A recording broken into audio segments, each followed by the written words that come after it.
ইয়াজিদকা ইয়াতীমান ফাআওয়া, আমি কি আপনার ইয়াতীম পাই নাই? আল্লাহ রাসূল সাল্লাল্লাহু আলাইহি ওয়াসাল্লাম যে ইয়াতীম ছিল জানেন? দুনিয়ায় আসার আগেই বাবা হারিয়েছেন। 6 বছর বয়সে মা হারিয়েছেন। মা ইন্তেকালের পরে দাদা আব্দুল মুত্তালিবের কাছে মানুষ হয়েছে মাত্র 2 বছর। আল্লাহ রাসূলের বয়স যখন 8, দাদাকেও হারিয়েছেন। তারপরে চাচার কাছে ইয়াতীম নবী মানুষ হয়েছেন। আল্লাহ বললেন, নবী টেনশন কিসের? ওই যে আপনি ছোট্টবেলায় ইয়াতীম ছিলেন, আমি নিজেই আপনার চাচার মাধ্যমে আপনার লালন পালনের ব্যবস্থা করে দিয়েছি। আপনি পথ খুঁজছিলেন, আমি পথ দেখিয়েছি। আপনি ছিলেন দল্লান। দল শব্দের একটা অর্থ হচ্ছে ভ্রষ্ট বা গোমরা।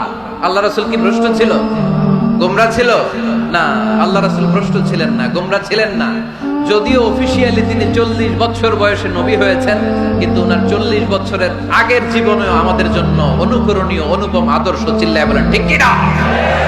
এখানে দলের অর্থ হচ্ছে নবী, you are searching the right way, then I guided you to the right way. You are searching the truth.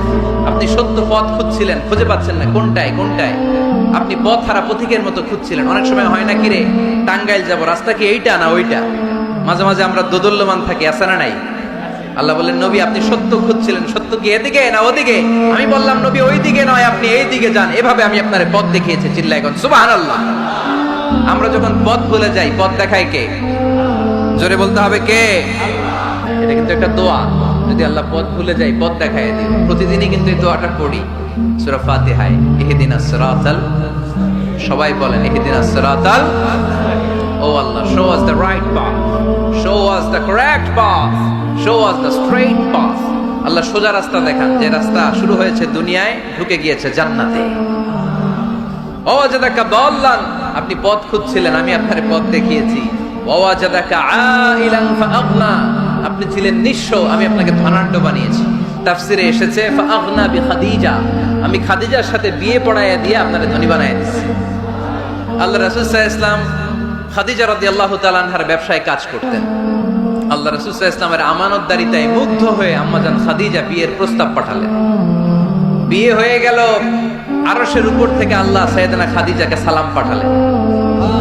আর সাইয়েদাতুনা খাদিজা বললেন, নবী আজ থেকে আমার সম্পদ বলে কোনো কথা নাই, সব সম্পদ আপনার পায়ের সামনে আমি ঢেলে দিলাম। আপনার যা মনে চায় এটা দিয়ে করেন, ইসলামের দাওয়াত দেন। ফাআগনা বিখাদিজা, খাদিজার সাথে বিয়ে করিয়ে দেওয়ার মাধ্যমে আল্লাহ রাসূলকে ধনী বানায় দিল কে? তার মানে 3টা রিমাইন্ডার দিলেন। 1 নম্বরে আপনি ইয়াতীম ছিলেন, লালন পালনের ব্যবস্থা করলাম। আপনি পথ খুঁজছিলেন, আমি আপনার সঠিক পথের দিশা দিয়ে দিলাম। আপনার টাকা পয়সা ছিল না, আমি আল্লাহ আপনারে ধনী বানিয়ে দিলাম। সুবহানাল্লাহ পড়েন। এবার 3টা কর্মসূচি কয়টা?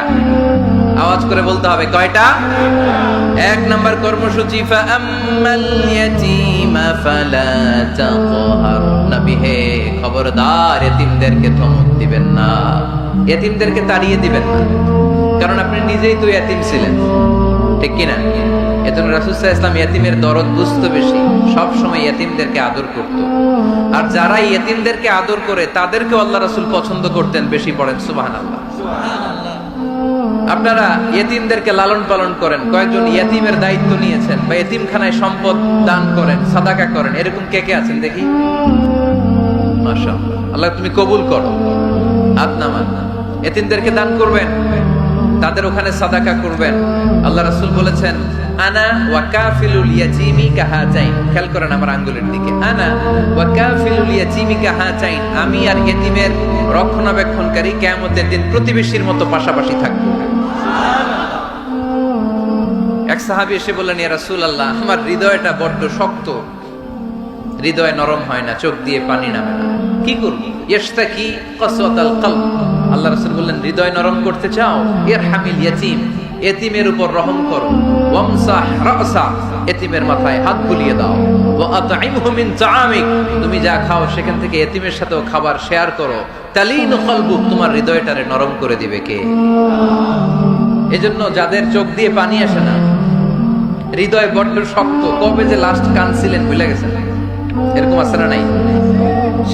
শেষ কবে যে কাঁদছিলাম মনে নাই, চোখ দিয়ে পানি নামে না, হৃদয় শক্ত। এতিমের মাথায় একটু হাত বুলাইয়া দিয়ে, এতিমখানায় একটু সম্পদ পাঠিয়ে দিয়েন, ওদের সাথে বসে একটু খাবার দাবার খাইয়েন, আপনার হৃদয়টারে নরম করে দিবে কে? এই বাংলার জমিনে অনেক লোক আছে এতিমের সম্পদ খেয়ে মেরে দেয়, আছাড়া নাই? আল্লাযীনা ইয়াকুলুনা আমওয়ালাল ইয়াতামা যুলমান ইন্নামা ইয়াকুলুনা ফী বুতুনিহিম নারা ওয়া সায়াসলাউনা সাঈরা।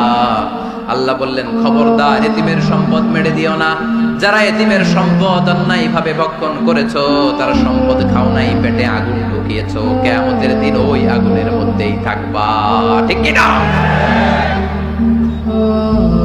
ভাই মারা গেছে, ভাতিজার দায়িত্ব পাইছে, সব সম্পদ মাইরা খেয়ে দিচ্ছে, আছে না নাই? খবরদার, সম্পদ খান নাই আপনি, আগুন খাইছেন, আগুন ঢুকিয়েছেন পেটে, আর ওই আগুনের মধ্যে আপনার বাসস্থান জাহান্নামে নির্ধারণ করে দিবে কে? এজন্য বিশ্ব নবীর প্রথম কর্মসূচি দিলেন আল্লাহ। নবী, যেহেতু আপনি এতিম ছিলেন, তাই ফাআম্মাল ইয়াতীমা ফালা তাকহার, নবী এতিমদেরকে আপনি ধমক দিবেন না, তাড়িয়ে দিবেন